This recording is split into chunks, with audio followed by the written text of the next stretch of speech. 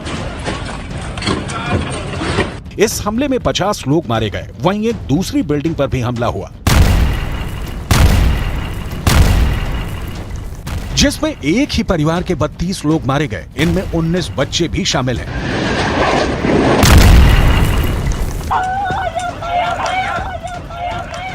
Israel और Hamas के बीच चल रहे युद्ध में मरने वालों की संख्या लगातार बढ़ती जा रही है।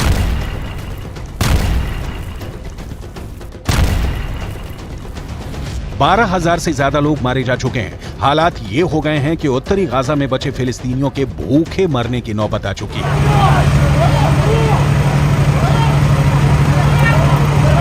जबकि हमास के लड़ाके सफेद झंडा दिखाकर अपनी जान बचाने की कोशिश कर रहे हैं। कुछ खबरों में दावा किया गया है कि तबाह गाजा में मर रहे लोगों के पास खाने को कुछ नहीं बचा है। प्याज खाकर फिलिस्तीनी अपनी जान बचाने की कोशिश कर रहे हैं। गाजा के गोदाम में रखा हुआ सैकड़ों टन प्याज इस वक्त उत्तरी गाजा में लोगों को भूख से बचाने में इस्तेमाल हो रहा है। लेकिन सवाल उठता है कि आखिर प्याज खाकर फिलिस्तीनी कब तक अपनी जान बचा पाएंगे?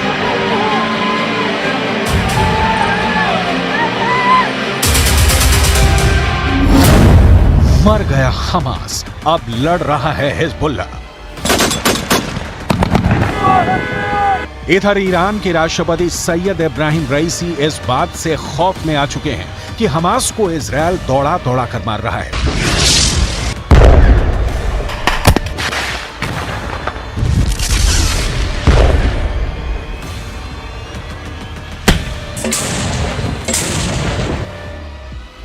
हिजबुल्ला के कमांडरों की टारगेट किलिंग इजरायल कर रहा है और मुस्लिम मुल्क सिर्फ बयानबाजी कर रहे हैं। जमीन पर एक भी मुस्लिम मुल्क इजरायल के खिलाफ बड़ी जंग करने को अभी तक तैयार नहीं हुआ है। हमास की पॉलिटिकल विंग का चीफ इस्माइल हानिया कतर में बैठकर सिर्फ बयानबाजी कर रहा है, लेकिन खुद गाजा के आसपास भी फटक नहीं रहा है।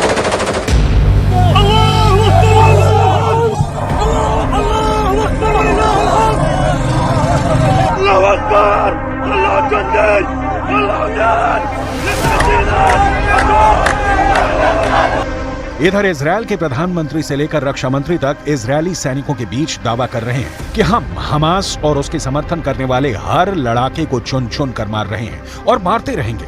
इजरायली सेना ने नेशनल सिक्योरिटी फोर्स के कमांडर मेजर जनरल जिहाद मोहसिन और उसके पूरे परिवार का सफाया इजरायल ने हवाई हमले में कर दिया।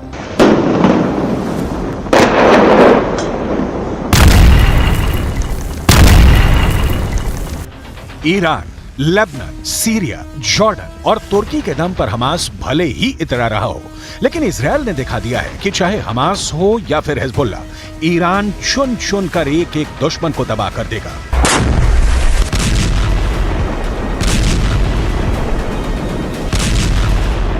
जरा इजरायल की आईडीएफ के हवाई हमलों के इस वीडियो को देखिए। गाजा पट्टी और वेस्ट बैंक में हवाई हमलों में फिलिस्तीन और हमास के लोगों की इमारतें तरबूज की तरह फट रही हैं।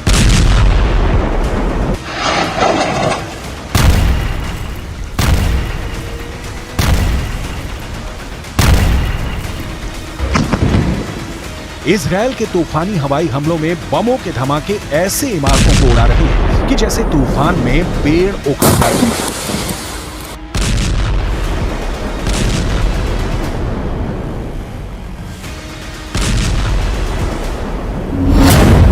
जबालिया में हमास ने दिखाया सफेद झंडा।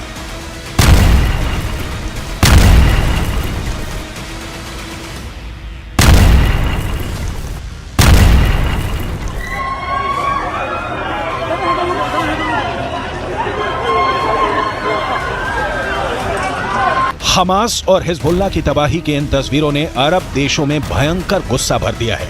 इस वक्त 22 अरब मुल्क इजरायल के खून के प्यासे हो चुके हैं।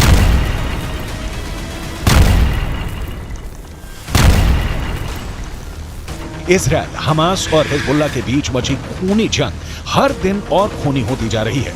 अब तक जंग में दोनों तरफ से 12,000 से ज्यादा लोगों की जान जा चुकी है।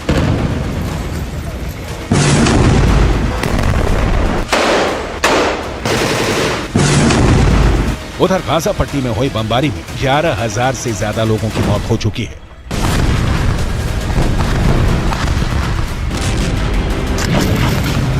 आईडीएफ ने गाजा पट्टी में 16,000 से ज्यादा हमास के ठिकानों को तबाह कर दिया है।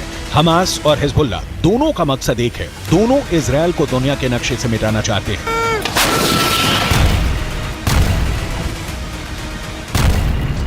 हिजबुल्ला ने उत्तरी इजरायल में नरसंहार करने के लिए 5,000 स्पेशल लड़ाकों को तैयार किया है, जो पलक झपकते ही इजरायली लोगों को मार सकते हैं। इसीलिए लेबनान बॉर्डर पर इजरायली सेना ने 2 किलोमीटर के इलाके में मौजूद गांवों से इजरायली लोगों को हटा दिया है।